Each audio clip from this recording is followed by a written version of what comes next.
কবিতা বসন্ত উৎসব। কবি মন্দাক্রান্তা সেন। বসন্তকাল আসলে পরে গাছগাছালির মজা, সবাই মিলে উড়িয়ে দিল শিশুলয়ের ধ্বজা। সেজে গুজে চলল সবাই উৎসবে যোগ দিতে। শিমুল পলাশ সবার মাথায় টুকটুকে লাল ফিতে।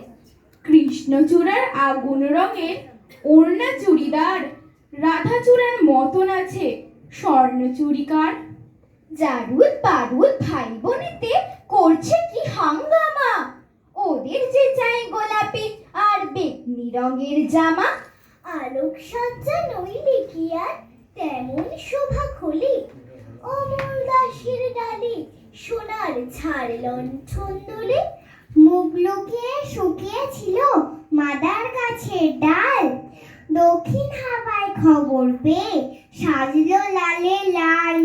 ভিনদেশি এক অতীত এলো শাকিন মাদুরাই। তার কালিতা ছায়া তরু রূপে সীমা নাই। রুদ্রপলাশ নামটি বড় কঠিন এবং ভারী।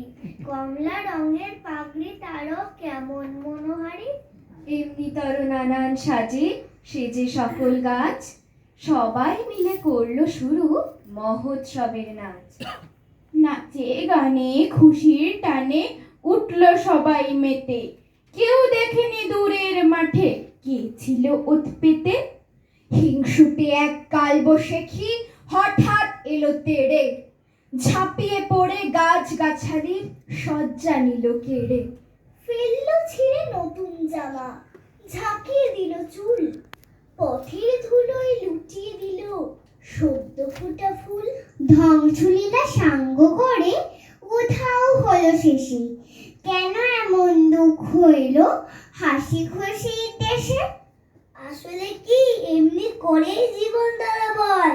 সুখের ভীষণ কাছেই থাকে দুঃখ পাওয়ার ভয়।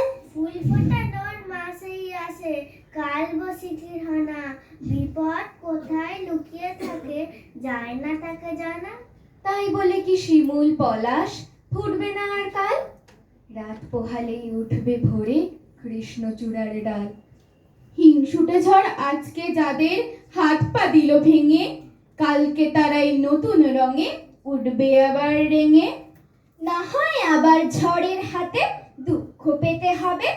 ফুল ফুটিয়ে যাবেই তারা বসন্ত উৎসবে।